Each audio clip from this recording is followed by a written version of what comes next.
Hello, good afternoon and welcome to your Four Lads press conference coverage with me, Rob Fawcett. I'm just back from the Rangers Training Centre where I had the pleasure of sitting in on Ross McCrorie's first press conference with Rangers, and it was really good to get a wee behind the scenes look.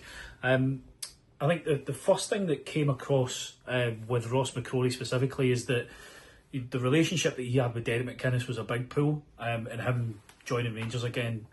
Not only did he feel and come across during his interview like he had unfinished business, but he definitely believes that McInnes is a manager that's really going to get the best out from him. One of the first questions that was asked was about that relationship, and I think what McCrorie had said was really good to hear. His time at Aberdeen, he built a bit of a us against the world mentality, and he was looking at how he was going to replicate that within Rangers. And it's actually what I think a lot of us on Four Lads and Rangers fans have been saying, is that we need a team that is going to show togetherness and fight for each other. And it definitely sounds like McCrorie believes that McInnes is the right man to be able to do that for us at Ibrox. I think the other thing that came across really clear was actually the motivation for him leaving and going to Bristol City. He was actually quite open during the presser today that he was very selfish when he made that decision, because it was about what was going to be best for him and what was going to be best for him as a player to improve.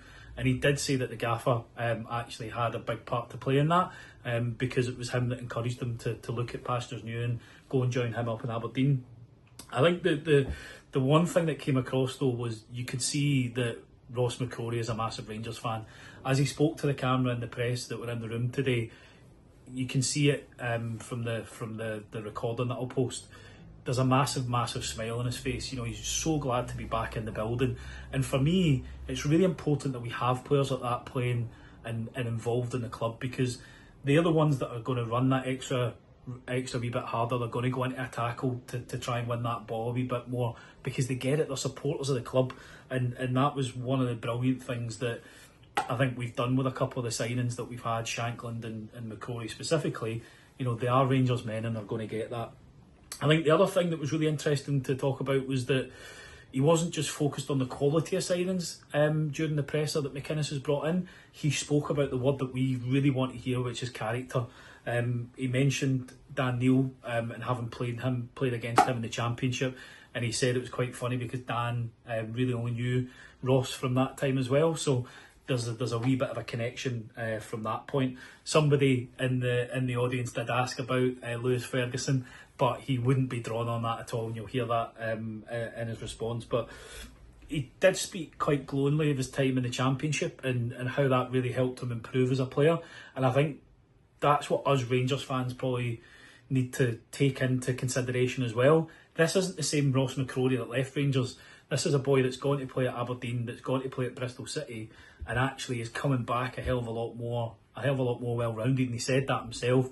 He's seen himself improve not just as a man, but also as a player as well. And he's definitely coming to looking at nailing down one of those starting places in the squad. I think the last thing that I would touch on is that he mentioned the word that we all love to hear as well, the standards, and that the only thing that matters at a club like Rangers is winning. And when you've got the gaffer, McInnes, Shankland, McCrorie, people that get and know the club, you know that they're going to do everything that they can. I would encourage you to watch the presser. McCrorie's going to give everything he can to get into that team, to stay in that team, to win trophies for us. And that was the thing that came across to me as I was sitting in the audience. You could see that he speaks with a passion for the club. You could see that he wants to make a difference. But there's a burning desire for him that he's got unfinished business at Ibrox.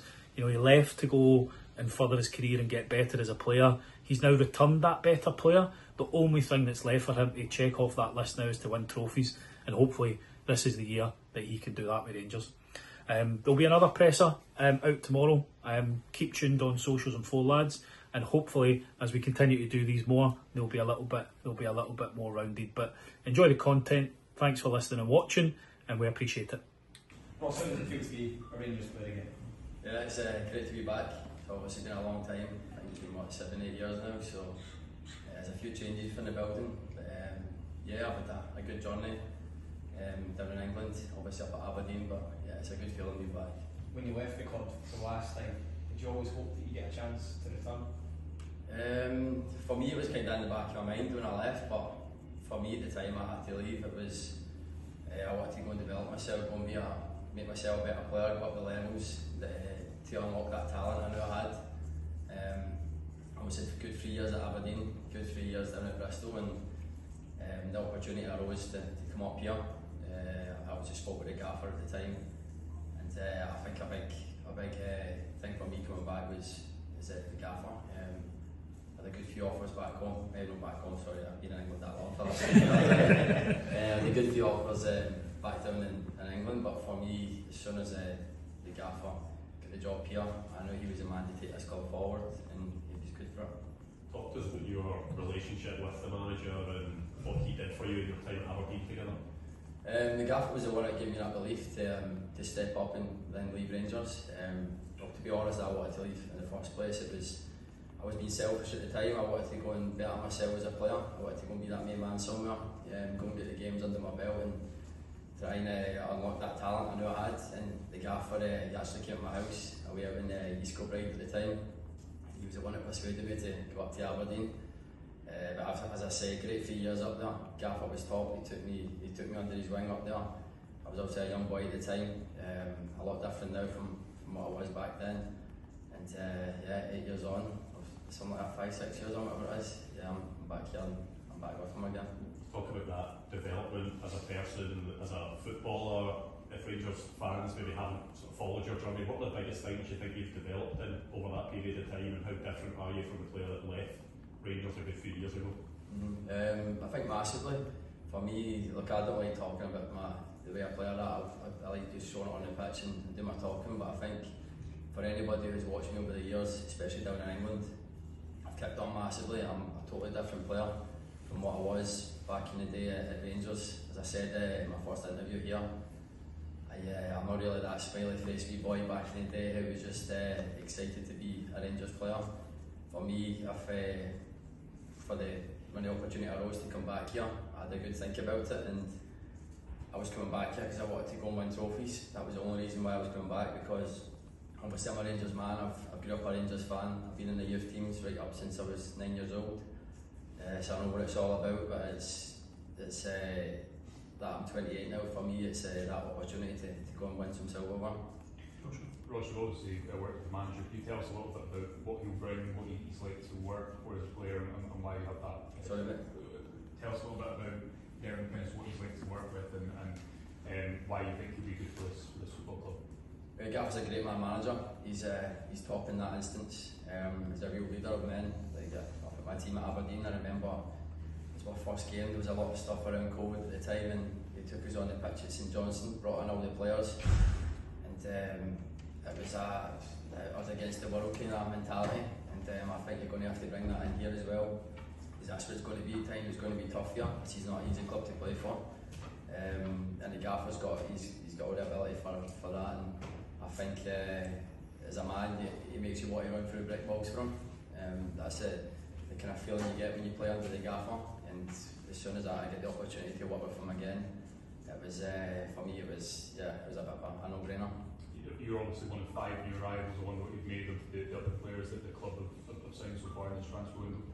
Yeah, really good signings. Obviously, real good quality as well. The boys know the league. They know British football as well. It's the league's physical. We've signed Shanks here, and I've been getting on really well with Ben. I know a couple of the boys already, so it's really good signings. Good to get them in the building. I played obviously against Dan Neil as well down in England in the Championship. So as I said, I was the only one he knew in the team because we played against each other. So we got on well already. So it's good to get these boys in. We need to get them in together, integrated into the group, which I'm sure will take no time. And yeah, it'll be good to get all the boys going, and we're really looking forward to these pre-season games coming up. Cust and Paul, please. There's a lot of talk, Ross, about character and standards and mentality at the school the last couple of years. Now you're older, wiser, is that something that you can bring off the park and trying to help drive that, something that has really been missing over the last few seasons? Yeah, well, as a fan, I've obviously been watching over the years. It's no getting away from it. It's not been good enough. And for me, if I was coming back here, I'd come back a more experienced player. I'm coming back a far better player tenfold than what I was back in the day. So I want to help impact things. I want to help create the standards what I know what was back in the day. From a successful Rangers team takes. Obviously I've not been involved yet, but I'm hoping in the future years we can make this team successful. And I think if we can get that team unity together, we can get the standards going, and we'll start to see that on the pitch. Ross, what vision and ambitions has the manager laid out for you and the team this season as to what he wants to achieve this season? I think if you play for Rangers, any competition you go into, you want to win. That's the target. Second's a failure for whatever cup it is you're in, or any competition. So if you're a Rangers player, you've got to live and breathe it. Whether that's your lifestyle, you lose a game, you can't really do certain things. If you win, you still got to live as a Rangers player, and it's all about winning to get to that end goal. So as long as we've got that mentality, we'll get there. And the target is obviously to win trophies. There's no getting away from it. This is a club like the Rangers is the only way is winning. There's been a lot of speculation in the media linking the club to a move for another of your former teammates, Lewis Ferguson. How would you feel about the prospect of linking up with him again if that was to happen? Look, I need to be respectful to Bologna. He's a Bologna player. He's a captain at Bologna. Really good friends with him, but that's not for me to answer. Mark? You played in the Championship in England, which is obviously it's the sixth richest league in Europe. It's 46 games in the regular season. You're only playing teams twice. There's no Europe. Did that stretch you as a player? Do you think that actually improved you having that new set of challenges in a different environment? I wouldn't say stretch me, no, but it's for me when I moved into England. I love playing with my comfort zone. I love the pressure down there. I love the amount of games. There's never a bad team you play against. Every team's just as good as each other. As I was at top league, really enjoyed myself down there. I had a lot of games, but that's where you build yourself up in pre-season. You build yourself up in the gym, and it's all about mentality. You just keep rattling out the games, and I've got to say my time at Bristol City was tremendous. We had a real good top standard team down there, and I really enjoyed it. But as I say, it makes you better as a player, and that was for me the reason why I left Rangers back in the day, all those years ago, was to experience new things, experience different levels, and make sure I was the best player I can be. Obviously the club's changed since you were here the last time. In terms of the infrastructure, what the manager wants to bring, you mentioned the ambitions there. Is there a confidence already when you look around the dressing room, you look around how this club's moving, that this can be a really successful season, even though we are so early into it? I would say some boys are still to come back from the World Cup, as we're still getting all the squad together. I think as a Rangers player, you always have to have that quiet confidence within yourselves. It's not really, people can say it's arrogance, but it's not arrogance. It's as a Rangers player, you have that confidence that you can go and match anybody in the day. And as a Rangers team, it's all about winning. So as I say, that's the first step, and that's for this club to be back to where it was. We need to make it successful again. Andy, Craig to finish, please. What was obviously the timing being right for yourself to come back. In terms of the manager, there's something about that as well that feels just right. Obviously, Rangers have tried various options in the dugout. You talked to the standards, you talked about driving those standards. Do you think Derek's perfectly, the man suited for that in terms of what you know working with him? Yeah, well, the gaffer knows the league really well. He's obviously had a good season last year, and in the previous years with the teams he was at. So I think the gaffer, he knows it inside out the league, and the gaffer's all about standards. We had a little mini team meeting on the pitch the other day, and he's just demanding the standards, and I think that's what you need. It's we need to have that ruthlessness to us this season and the upcoming seasons if we want to go and be successful, and I think that's the gaffer's the man to lead us forward. I don't think I know he is. Also, obviously, correct here, with respect to Bologna when asked about Lewis. You spoke about the standard of the signings that have come in already, and just the fact that you mentioned in the conversation, what does that tell you in the dressing room of the ambitions and how big a season this can be for Rangers? Because that's telling us what the performance is not. Yeah, every season's big, every season's a reset at the start of the season, so it doesn't matter what happened in the previous years. This is a reset, and when we go again, and we're in four competitions to start with, so and it's all about seeing how we can go from there. But as I say, the boys that came in, it's not just about qualities, but the characters we've brought in as well. Obviously we've brought in top quality players, but upstairs I've done the due diligence on the type of boys we're bringing in. So I played against a few of them, I played with a few of them, and it's real good characters there. It will help create that unity within the changing room, and I'm sure if we can keep that unity together, we can have that team mentality, where it's as I guess the outside kind of thing, and then you can go a long way, and you'll almost need to create that brotherhood in the changing room, and as the step to that. But I think if we create that unity, we'll create leaders within the team, and that can hopefully go on and make us a successful team. Okay, guys. Thank you. Cheers, Bob. Thank you.